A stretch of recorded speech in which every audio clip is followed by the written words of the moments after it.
We'll continue further and talk about probability distribution, few more cases. Here, I'm just explaining how to get the table. After the table, you know the procedure. For example, you'll come to know how will be the today's discussion. It is 2 cards are drawn from the pack of 52 playing cards. Find mean standard deviation of getting king cards. This is the question. King cards. Now, how do you talk about this? What is the unsurety about if the 2 cards are drawn from the pack of 52 playing cards? Maybe X will be over here, it is 0 king card, 1 king card or 2 king cards. So, in my table, the first column will be X, next column will be P of X. Now, it will be 0, 1, 2. How to get the 0 king? That means what? Both the cards are not the king cards.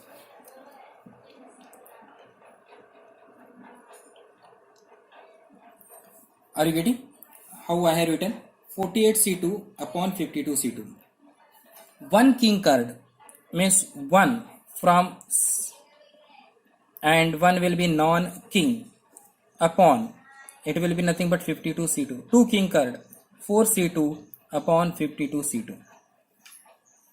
Once this part will be over, you are getting this information P of X to be written in a numerical form over here, and also check whether summation of P of X is getting 1.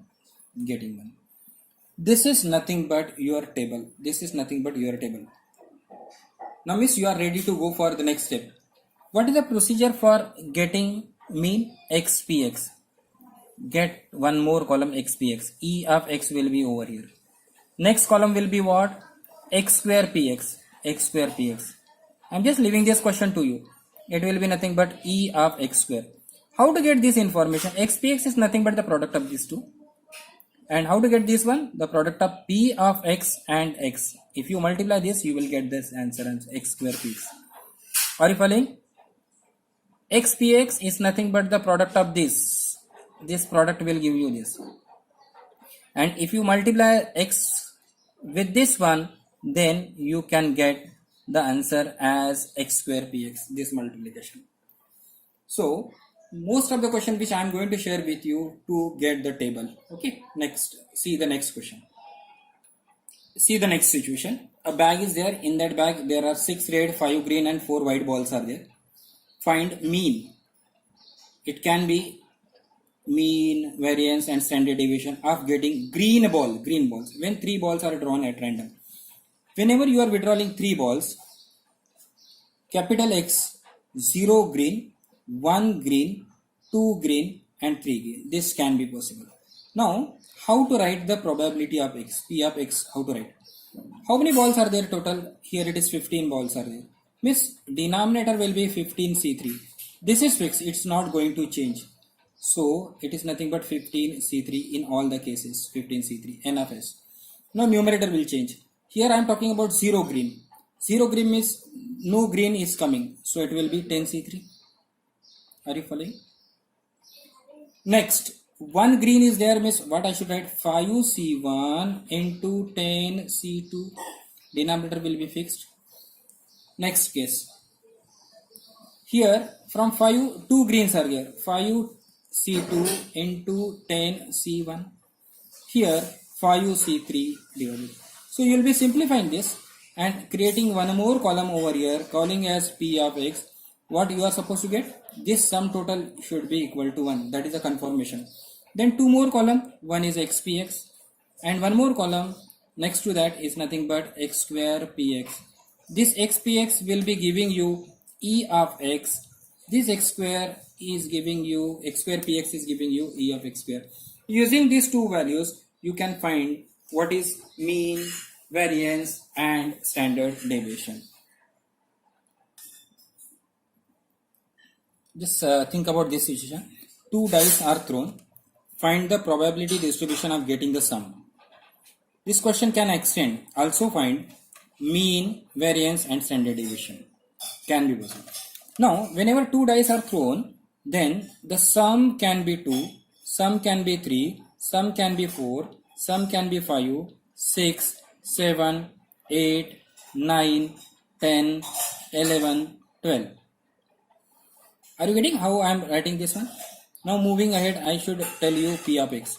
Sum is getting 2.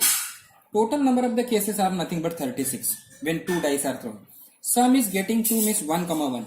So it will be 1 by 36. Sum is getting 3. 1 2 is also giving you sum 3. 2 1 is also. So there are only two cases, 2 by 36. 4. If you do like this, it will be 3 by 36. It will be 4 by 36. It will be 5 by 36. It will be 6 by 36. And if you are talking about 8, then it will be 5 by 36, 4 by 36, 3 by 36, 2 by 36 and 1 by 36. Do you know? We are just creating this kind of the table. Now, if you sum up this column, then you are getting this P of x is nothing but 1. That is nothing but the confirming that the answer is correct. Now next two more columns you should prepare. One is xpx and another is x square px. This xpx, whenever you add it up, then it will give you the value of e of x. And whenever you are adding x square px and reaching at the final stage, you will be getting e of x square. So you just complete this table and see that what are the values. Now question arises, how to get xpx? Multiplying these two will be, see, if you multiply these two, enter over here. So just fill it this back. Now how to get x square px? This multiplication is already there. This will be available. For example, if you want to fill up this box, this multiplication, it will be 2 by 36. Now if you want to fill up this one, this is to be multiplied over here. It will be nothing but 4 by 36. Keep 36 as it is because you are going to have a LCM and then later on you can simplify. This will help you to reduce your calculation work. If you do like this, complete this table, finally the e of x value which you are getting after simplifying this is nothing but 7. Similarly, you can find out e of x square. So you will get some value over here. Now the three questions which I have asked you, mean can be answered orally. Mean is e of x, nothing but 7. And if you want to get a variance and standard deviation is nothing but square root of variance, and variance can be calculated using the formula e of x square minus e of x the whole square. Okay, so this is a way of answering the question. So main task is to getting a table properly. So you can do this assignment, probability distribution. Suppose in this table one of the value is missing here. Now that also you can find out. How it can be possible? Sum total of this will be equal to 1. Sum total of this will be equal to 1. That will give you the value. So this kind of the questions will be there on this concept called as probability distribution. So try to practice this assignment in the today's discussions what we had. Then two more concepts we will be learning. One is Bernoulli's theorem and another is Bayes' theorem in the next coming class. Okay, thank you.